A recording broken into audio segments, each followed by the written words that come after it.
근데 변호사 비용이 예를 들어서 뭐 몇천만 원 나오면 그거 뭐 내가 하나만 아니냐 이렇게 생각이 들 수가 있잖아요. 그럼 거기서 퍼센테이지 확장하는 거예요. 아, 변호사는 직원과 계약을 할 때 그건 허심탄회하게 얘기하는 게 좋아요. 아, 난 돈을 많이 벌려고 변호사 해야 된다. 여러분 그 변호사 하지 마세요. 다른 직업 알아보세요.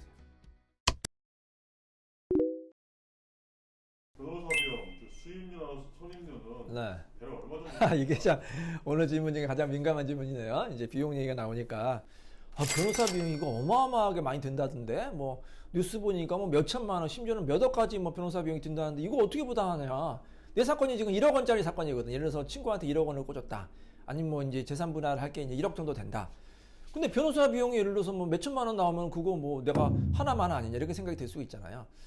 자, 근데 사실 변호사 비용은 정답은 없습니다. 무슨 법이나 규칙에 뭐 얼마로 한다 그런 건 없어요. 자유입니다, 자유.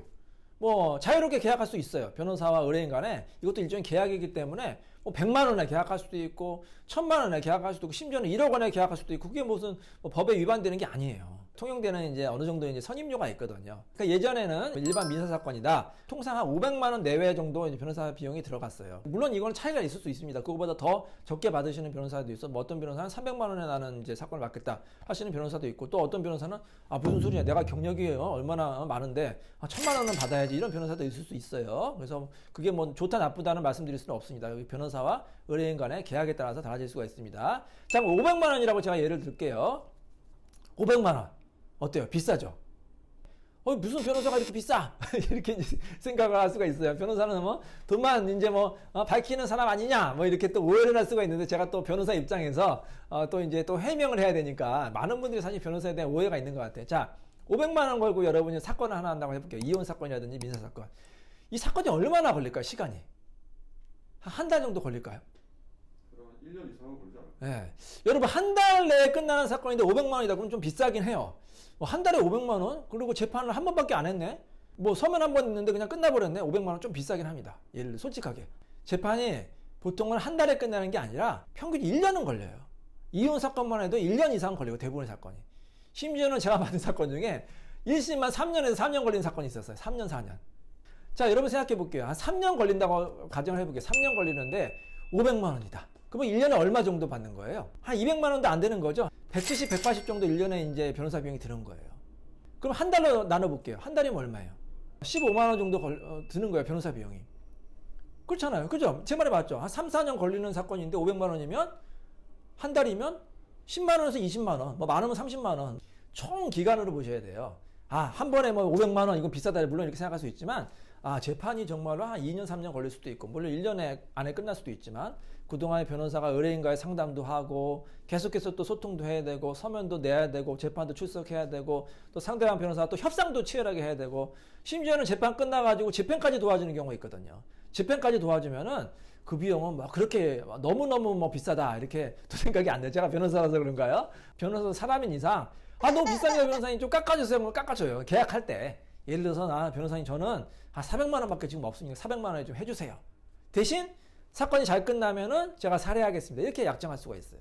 또 살해금이라는 게 있습니다. 변호사 비용은 이 외국 같은 경우에는 타임 차지라고 해서 시간당 받아요. 예를 들어서 뭐 미국 변호사다 그러면 뭐 1시간에 뭐 10만 원, 뭐 100불 이렇게 이제 받는 경우가 있는데 뭐 우리나라도 이제 큰 로펌 같은 경우에 시간별로 이제 그 차지하는 경우도 있지만 대부분의 이제 변호사 사무실은 이제 처음에 착수금과 이제 살해금을 나눠요. 그래서 뭐 착수금은 뭐 한 300에서 500. 뭐 많이 받을 수도 있어요. 뭐 더 복잡한 사건은 뭐 1000만 원 이렇게 받는 사건도 있습니다. 자, 그리고 살해금은 얼마냐? 퍼센테이지로 정합니다.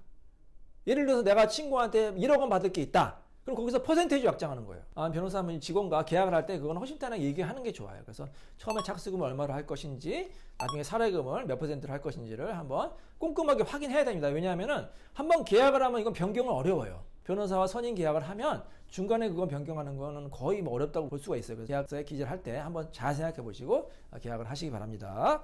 사건 선임 후 진행은 어떻게 되는 건가요? 네, 일반적으로 이제 사건은 변호사와 의뢰인 간에 이제 상담을 하고 선임 계약을 한 다음에 이제 본격적으로 이제 사건이 진행이 됩니다. 민사 사건 같은 경우에는 이제 소장, 뭐 이혼 사건도 마찬가지죠. 이제 소장을 법원에 접수한 다음에 이제 재판이 본격적으로 진행이 되고요. 그 소장이 상대방의 송달이 되면 상대방이 거기에 대한 답변서를 또 냅니다. 또 상대방도 변호사의 도움을 받아야겠죠. 그래서 원고 측 변호사, 피고 측 변호사가 서로 이제 서면으로 치열하게 다투고, 그 다음에 재판에 출석해가지고 또 이제 재판 과정에서도 이제 치열하게 다투고, 근데 이제 재판하면 무조건 상대방하고 뭐 지은당 싸움해야 되느냐? 그건 아니에요.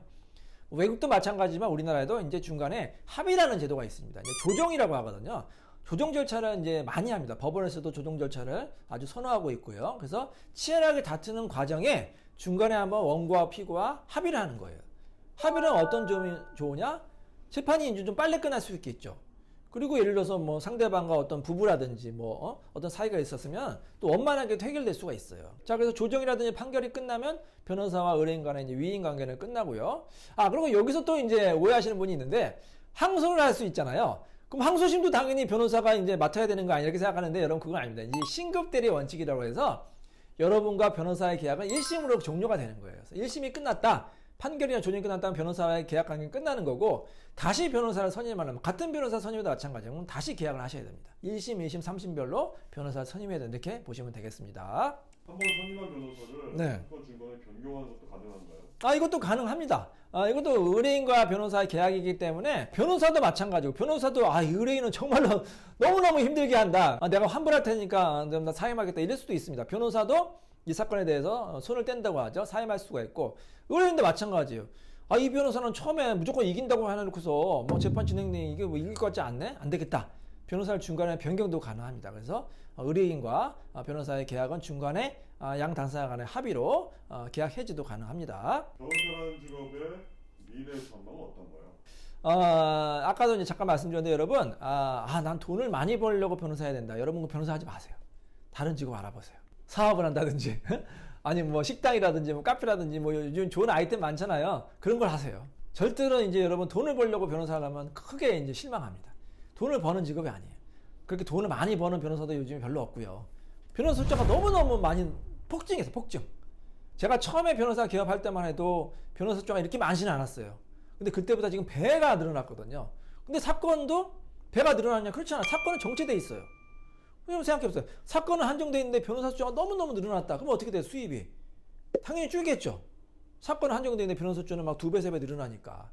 그리고 앞으로도 더 늘어나요. 사건은 앞으로 뭐 점점점 확 늘어나지 않은데 변호사 숫자는 지금 계속해서 늘어나고 있거든. 그럼 변호사 수입은 반대로 줄어들 수밖에 없는 계속해서. 사실 이게 큰 변호사 업계 위기라고 할 수가 있어요. 내가 돈을 많이 벌려고 변호사 한다 그러면 큰일 납니다, 여러분. 그러니까 절대로 하시면 안 돼요. 그럼 어떤 사람이 변호사 해야 되느냐? 변호사 하면서 어느 정도 수입도 창출할 능력이 있고 또 꼭 돈만 벌려고 변호사 하는 게 아니거든요. 변호사라는 이 자긍심, 긍지가 있잖아요. 아직까지 또 변호사 하면 또 많은 분들이 또 알아주고 또 존경하는 직업 중에 하나니까 또 사회적인 여러 가지 또 좋은 일도 많이 합니다. 공적인 일도 많이 해요. 모든 변호사들이 그런 생각 하고 있습니다. 어느 정도 인권 변호사라는 그런 자긍심이 있어요. 사회 좋은 일도 하고 또 공적인 일도 한다. 자긍심을 갖는다. 그런 이제 목표로 변호사를 하시는 게 좋다고 생각이 됩니다. 변호사라는 직업에 대한 사람들의 인식은 어떻습니까? 좋은 경우도 있고 나쁜 경우도 있죠. 또 언론에서도 또 변호사를 또 안 좋게 보는 경우도 있고 대부분의 변호사는 사명과 같고 정말 최선 다해서 의뢰인을 도우려고 하고요. 법원에 검찰에 로비하거나 부정하게 청탁하거나 그런 경우는 거의 없어요. 거의 없고 아주 극히 일부의 변호사가 이제 그런 무리를 일으키는 것 같은데 그건 아주 일부분의 경우고요. 또 변호사는 그러면 안 됩니다. 어쨌든 변호사는 법을 지켜야 되는데 또 불법 행위를 하면 안 되거든요. 대신 합법적인 방법에서는 정말 최선 다해야겠죠. 모든 주장도 다 해야 되고 유리한 증거도 다 내야 되고 최선을 다해서 정말 의뢰인에게 유리하게 이제 결론을 내는 게 변호사지. 내가 아는 판사 검사 만나야 돼서 접대해야 되니까 수임료 좀 더 주세요. 이런 경우인데 여러분 절대 그러면 안 돼요. 그거 불법입니다. 그거 바로 신고하셔야 돼요. 어디 로비하겠다. 내가 무슨 어디 출신이니까 내가 누구랑 친하다. 내 사건 맡으면 무조건 이긴다. 여러분 그건 불법이에요. 소위 말하는 전관예우라고 하거든요. 우리나라 이 사법 변호사업계 가장 큰 고질병이 바로 전관예우입니다. 전관예우. 외국엔 그런 거 없어요. 여러분 미국이라든지 유럽의 전관예우 때문에 문제돼서 그런 거 봤어요? 거의 없어요. 0%라고 할 수는 없겠지만 거의 없어요. 외국에는. 그거를 이용을 하는 거죠. 아시겠죠? 전관예우가 있다고 이용해가지고 의뢰인에게 막 이렇게 돈도 받고 소위 말하는 또 예전에 브로커라는 여러분 브로커를 절대 끼면 안 돼요. 이 사건 브로커가 있거든.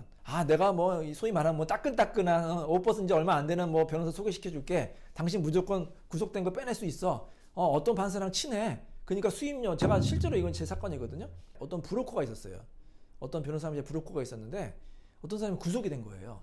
구속이 돼가지고 이제 그 구속이 되니까 이제 소위 말하는 그 뭐 전가 변호사 찾아온 거예요. 브로커를 끼고 브로커가 이제 막 이제 데려왔겠죠. 가족이 그 선임료는 변호사 선임료 얼마를 지급해야 됩니까? 지금 그러니까 그 브로커가 뭐라고 하는지 아세요?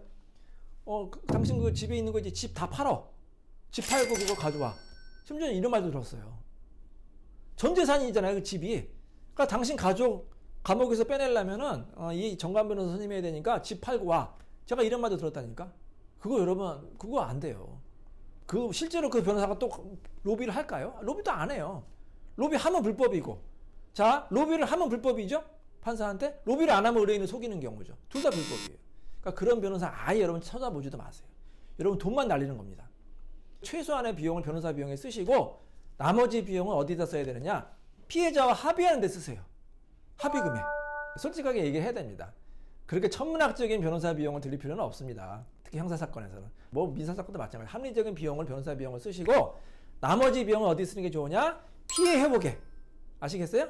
피해자와 합의하는데 합의금을 쓰는 게 훨씬 더 효과적이라고 생각이 듭니다. 하지만 이거는 좀 저의 개인적인 생각이고요. 뭐 다른 변호사마다 의견이 달릴 수가 있으니까 충분히 상담을 하시기 바랍니다. 자, 그래서 이 변호사에 대한 그 국민들의 인식도 좀 변화될 필요가 있는 것 같아요. 그래서 저희 같은 변호사가 적극적으로 이렇게 방송 같은 데 나와가지고 여러분이 오해하고 있는 것도 또 해소를 해야 되고 또 변호사 업계가 또 투명하고 자정 기능이 또 생겨야 된다고 생각이 듭니다. 앞으로 우리 변호사들도 국민들에게 조금이나마 더 도움이 되고 정말로 변호사가 또 좋은 직업이다 이런 평가를 받을 수 있도록 최선을 다하겠습니다.